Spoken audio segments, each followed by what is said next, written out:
ஒரு வேலையை பண்ணலான்னு சொல்லி வந்தால் அது ஒரே வேலையாக முடியாமல் பார்த்துக்கணும். ஒரு 10 வேலையாக தான் இருக்குது எப்போவுமே டீல.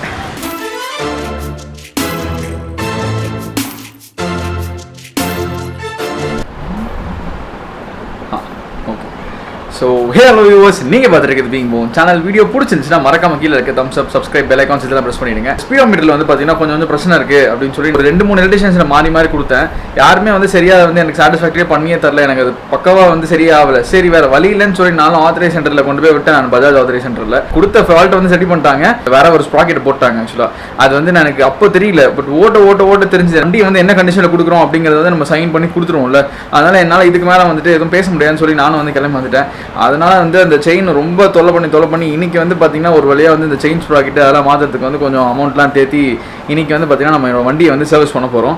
அதுக்கு தான் வந்துட்டு வில்லிவாக்கமில் வந்துட்டு வின் ஆட்டோ ஸ்பேர்ஸ் அப்படின்னு சொல்லி ஒரு ஹோல்சேல் பஜாஜ் இந்த ஸ்பேர்ஸ்லாம் வந்து விற்கிற ஒரு கடை, எனக்கு தெரிஞ்ச கடை. அது எனக்கு தெரிஞ்ச ஒரு மெக்கானிக் வந்து சஜஸ்ட் பண்ணியிருந்தார், இந்த கடைக்கு போய் பாருங்க, இங்கே வந்து பஜாஜ் ஸ்பேர்ஸ் எல்லாமே ஒரிஜினல் ஸ்பேர்ஸ் எல்லாமே வந்து ஹோல்சேல் ரேட்டில் விற்பாங்க, அங்கே போய் ட்ரை பண்ணி பாருங்க அப்படின்னு சொன்னார். ஸோ இன்னைக்கு வந்து பார்த்தீங்கன்னா நம்ம அங்கே தான் வந்து போக போகிறோம். அதே போல் இன்ஜின் ஆயில் சேஞ்ச் பண்ணி வந்து ஒரு 7000 கிலோமீட்டர் கிட்ட ஆயிடுச்சு. அதான் சரி, எப்பவுமே நான் வந்து யூஸ் பண்ணுறது ஃபுல்லி சிந்தரிக் மோட்டல் தான் யூஸ் பண்ணுவேன். இன்றைக்கி அப்படியே ஆயிலையும் சேஞ்ச் பண்ணிடலாம் அப்படின்னு சொல்லி ஒரு ஓவராலாக வந்து என் வண்டியை வந்து சர்வீஸ் பண்ணுறது ஒரு வீடியோவை போடலாம் அப்படின்னு நினச்சேன். அதுதான் வந்து நம்ம இந்த வீடியோவில் பார்க்க போகிறோம். வாங்க பார்க்கலாம்.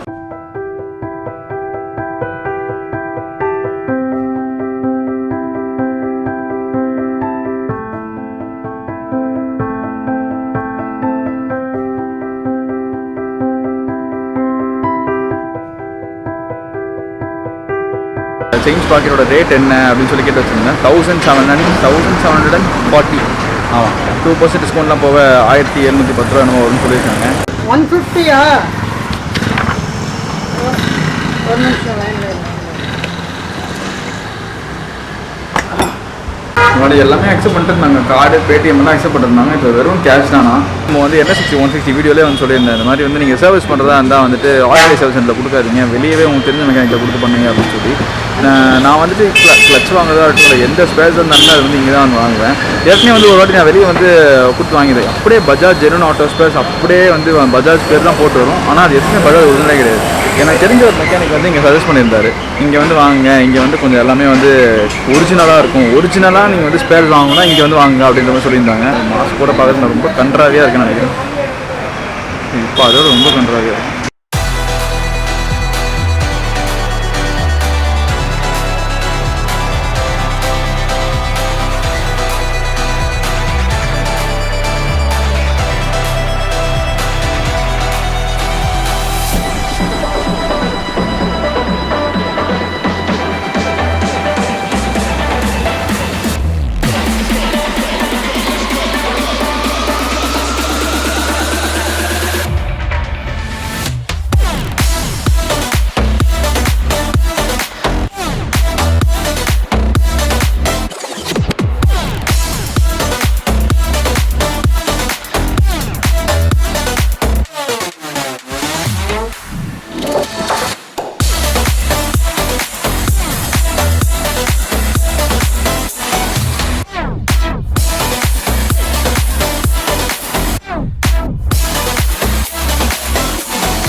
ஒரு சின்ன ஸ்பேர் மட்டும் வாங்கிட்டு வரதுக்குள்ளே இவ்வளோ நேரம் ஆயிடுச்சு.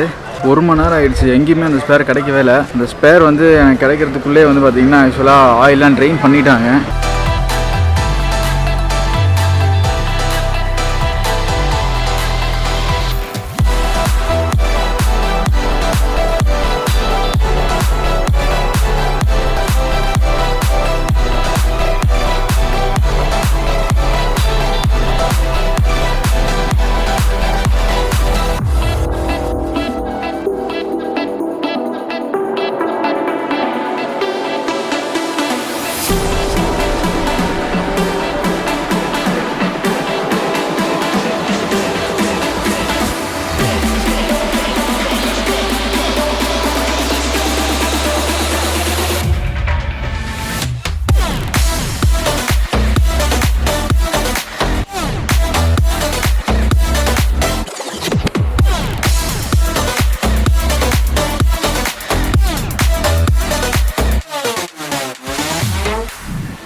ஒரு எலக்ட்ரிக்கல் ஃபால்ட்டுக்காக விட்றோம் இல்லை தான் என்ன ஃபால்ட்டுக்காக விட்றோமோ அந்த ஃபால்ட்டை மட்டும் வந்து பார்க்கணும். இப்போ நீங்கள் வந்து ஏதாச்சும் ஒரு ஆத்தரைஸ் சர்வீஸ் சென்டர், எந்த ஆத்தரைஸ் சர்வீஸ் சென்டர்னா போங்க. இப்போ பஜாஜ் ஆத்தரைஸ் சென்டராக இருக்கட்டும், எந்த வெஹிக்கல் மேனுஃபேக்சர்ட்ட நீங்கள் வெஹிக்கல் வாங்குறீங்களோ அதே ஆத்தரைஸ் டீலர்ட்ட போனீங்கன்னா மோஸ்ட்லி நெகட்டிவ் கமெண்ட்ஸாக தான் இருக்கும். நான் வந்து விட்டது வந்துட்டு இந்த ஸ்பீடோமீட்டர் வந்து ஒர்க் பண்ணுறேன், எனக்கு வந்து கொஞ்சம் எலக்ட்ரிக்கல் ஃபியூஸ்லாம் வந்து ஷார்ட் ஆகுது அப்படின்னு சொல்லி தான். அவங்க வந்து பார்த்தா வேற ஒரு ஸ்ப்ராக்கெட்டை மாற்றி நான் அந்த வீடியோ ஏற்கனவே காமிச்சிருப்பேன், அந்த ஒரு தேஞ்சு போன ஸ்ப்ராக்கெட், அதுதான் வந்து ஆக்சுவலாக அவங்க போட்ட ஸ்ப்ராக்கெட். அதுக்கப்புறம் சரி வேறு வழி நம்ம அவங்கள்ட்ட போய் சண்டையும் போட முடியாது. இல்லை நான் திறந்து பார்த்தேன், இப்படிலாம் இல்லை அப்படிலாம் நம்மளும் சொல்ல முடியாது. திறந்தும் பார்த்ததில்லை இது வரைக்கும். அதை நான் ஃபர்ஸ்ட் டைம் அப்போ தான் நான் பார்த்தேன் இந்த மாதிரி தேஞ்சிருக்கு அப்படிங்கிறது. அது போட்டது வந்து உங்கள் வேறு ஸ்பாக்கெட் நல்லாவே தெரியும். நீங்கள் புதுசாக ஒரு வண்டி வாங்குறீங்க இல்லை செகண்ட்ஸில் ஒரு வண்டி வாங்குறீங்களோ எத்தனை ஒரு 2-3 மெக்கானிக்கிட்ட நீங்கள் விட்டு பாருங்கள். ஒரு மெக்கானிக் டேஸ்ட் கண்டிப்பாக உங்களுக்கு எல்லாமே செட் ஆகும். அப்படி எனக்கு செட்டான ஒரு மெக்கானிக் தான் வந்து இந்த வீடியோவில் நீங்கள் பார்த்தது. எனக்கு ஏற்கனவே ரொம்ப வருஷமே எனக்கு அவர் தெரியும். ஆக்சுவலாக உங்களுக்கு ஏதாவது ஒரு ஃபால்ட்னா ஒரே மெக்கானிக்கிட்டே வந்து எப்பவுமே கான்செப்டாக மெயின்டைன் பண்ணுங்கள். வேறு மெக்கானிக் மாற்றுறது இல்லை வேறு ஏதாச்சும் ஒரு டீலர்ட்ட போடுறது அந்த மாதிரி வந்து பண்ணாதீங்க. இதே போல் ஒரு நல்ல கண்டென்ட்டோட அடுத்த வீடியோவில் உங்க பார்க்குற வரைக்கும் this is Naveen signing off.